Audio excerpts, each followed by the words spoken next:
primero tenemos que partir de la idea de que los audios tienen que ser editados, es decir, la Fiscalía tiene que estar segura de que los audios sean, aportados sin ningún tipo de manipulación. Soltábamos una frase, la de los 100 grandes para usted, ¿no? Lo que se revela en esta transcripción de un audio entre una conversación entre Samir Villaverde y el exministro de Transportes y Comunicaciones, Juan Silva. Se estaría entonces configurando la entrega de un soborno, ¿no? Serán 100,000 soles, 100,000 dólares, sea como sea, se escucha se escucharía un maletín que se abre y del cual se estaría extrayendo este dinero que le entrega una empresa al propio Samir Villaverde, una de las empresas chinas consorciadas de las que están involucradas también en este tema del puente Tarata 2. Estamos hablando de Tapusa, ¿no? Esta empresa que es Tableros y Puentes S.A. Este presunto audio data del 4 de noviembre del 2021. Exitosa. Vamos a hablar de las implicancias penales de toda esta situación con el abogado penalista, justamente Andy Carrión, que ya saluda a la audiencia de Radio Exitosa. ¿Cómo está, doctor? Bienvenido. Muy buenos días. Muy buenos días, Ángel. Gracias por la invitación y también a tus oyentes.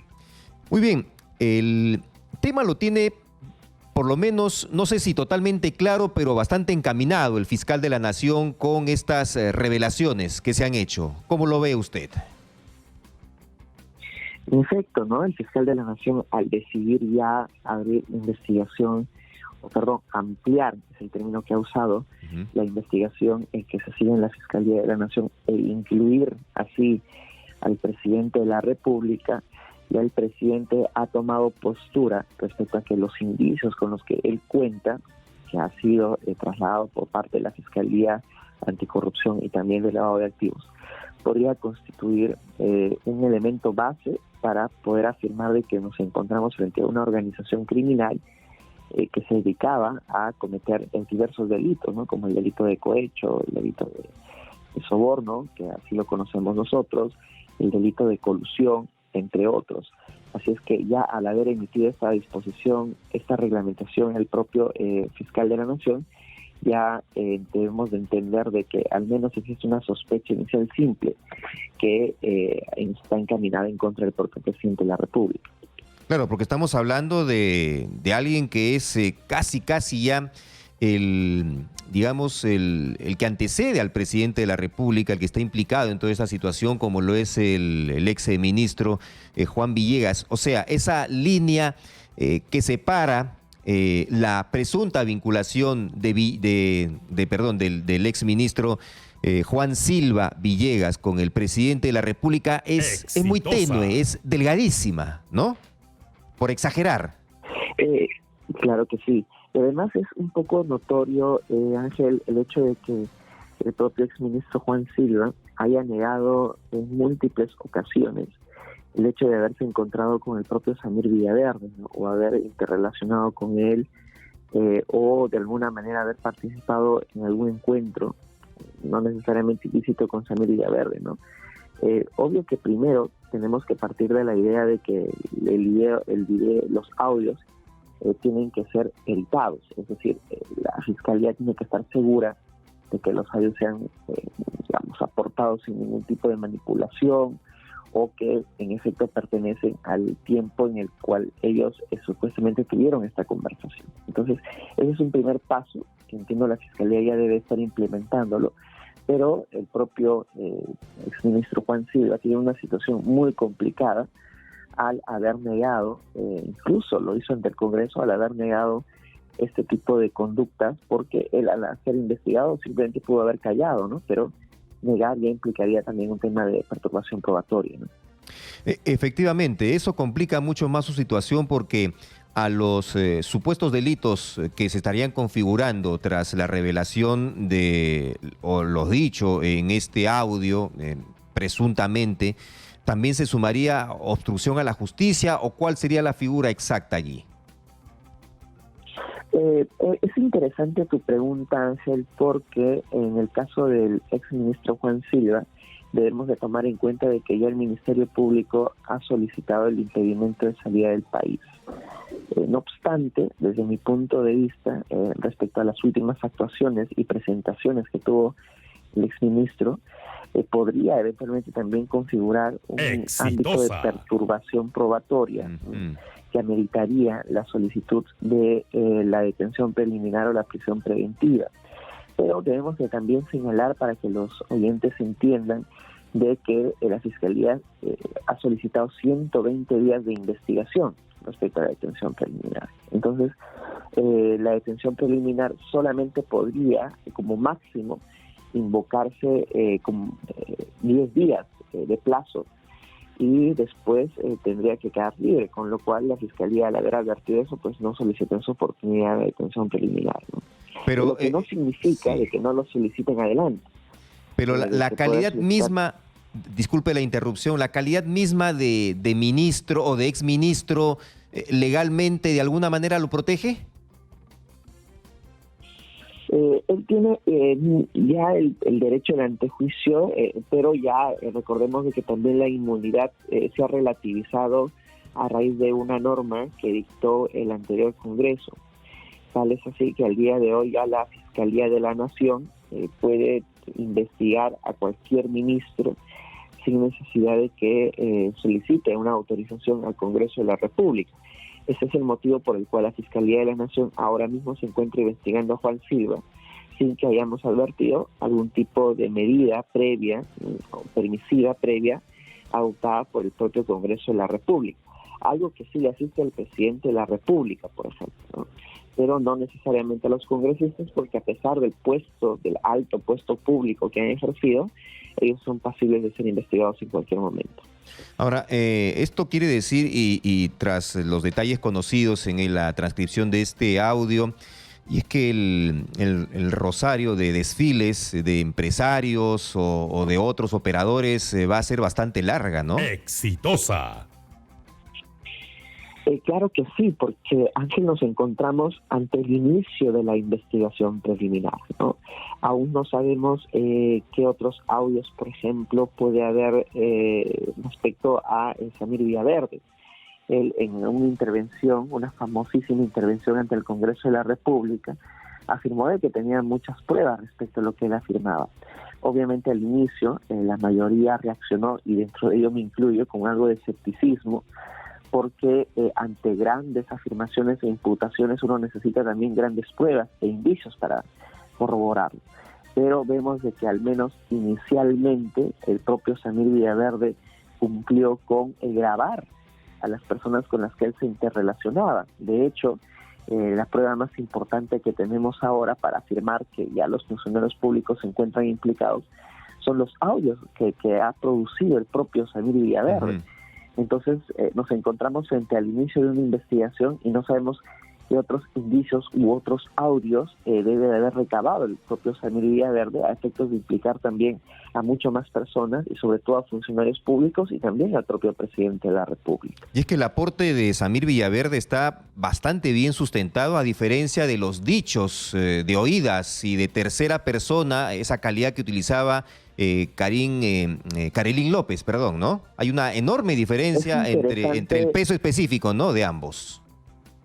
Es interesante el símil que estableces, porque quien dio, digamos, la voz de alerta respecto a estas conductas ilícitas fue Karelin López, pero ella no grabó, bueno, hasta donde se sabe, no grabó a sus interlocutores, con lo cual digamos, la advertencia de los actos ilícitos en este procedimiento de colaboración eficaz al que ella se ha sometido estaba sustentado básicamente en las palabras de Karelin López.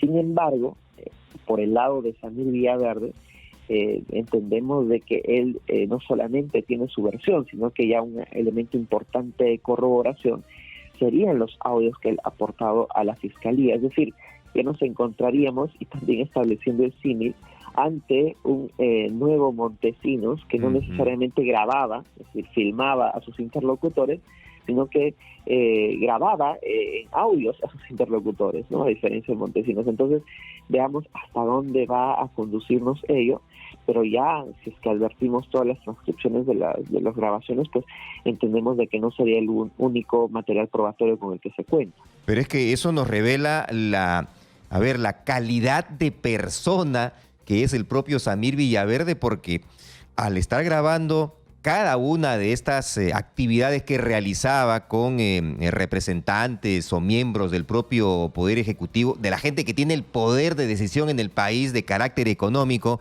pues le servía a él como un respaldo hasta para extorsionarlos si es que no se revelaba esta situación. Claro que sí. Ahora, él también tiene una empresa de seguridad, o la tuvo, ¿verdad? Entonces, Sí.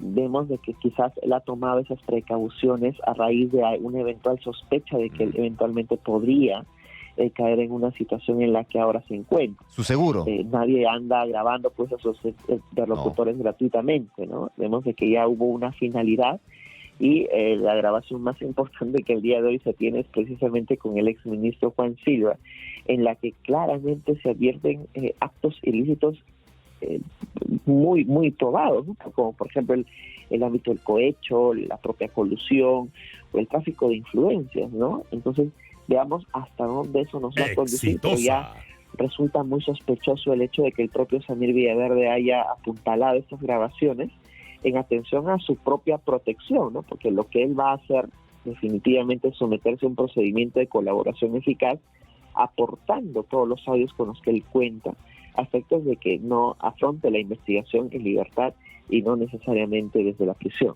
Ayer el premier Aníbal Torres hablaba de las responsabilidades penales que son individuales, estas pues no se heredan o no complican ni siquiera a los propios familiares, al menos que se pruebe lo contrario, pero me parece que eso queda básicamente en una declaración, ¿no? Eso es algo interesante, porque recordemos de que Aníbal Torres es un jurista reconocido, ¿no? Antes de ser primer ministro, él es profesor también en la Universidad de San Marcos, donde yo he estudiado. Sin embargo, debemos de señalar que no obstante ser la responsabilidad penal personalísima, la imputación que ha hecho al día de hoy la Fiscalía de la Nación es que el presidente de la República está dirigiendo una organización criminal. Entonces, si uno dirige una organización criminal, los actos ilícitos que despliegan sus componentes, sus participantes, como en este caso podría ser, por ejemplo, el exministro Juan Silva, también le afecta a quien dirige la organización criminal, porque se supone que están actuando coordinadamente para una finalidad ilícita. Así es que eso también debemos de advertir respecto a la imputación que ha realizado la Fiscalía, pero reconociendo que en efecto la responsabilidad penal es personalísima.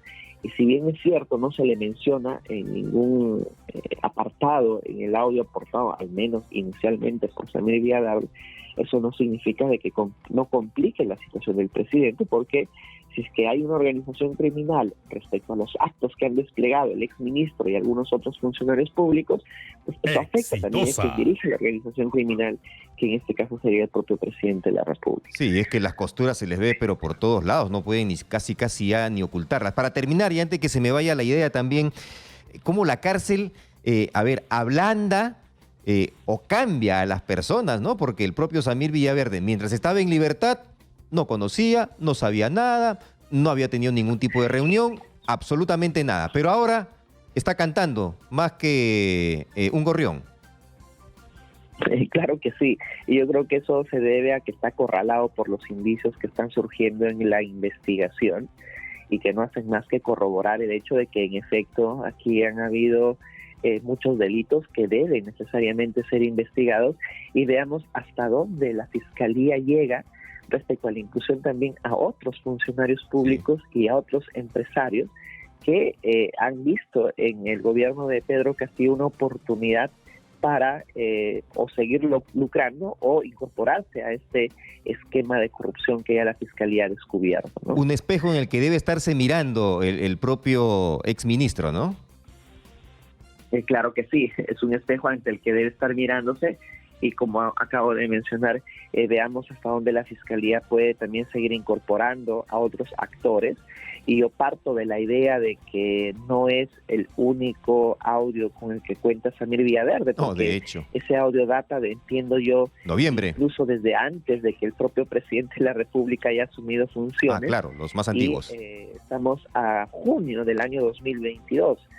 Ha pasado, diría yo, casi un año, Claro. y veo yo imposible de que sea el único audio con el que cuenta. Así es que va a haber mucho pan por rebanar todavía en esta investigación a efectos de identificar a más funcionarios públicos y a otros empresarios que han participado en este esquema de corrupción. Listo, doctor Carrión, ha sido muy amable por sus comentarios, muy gentil.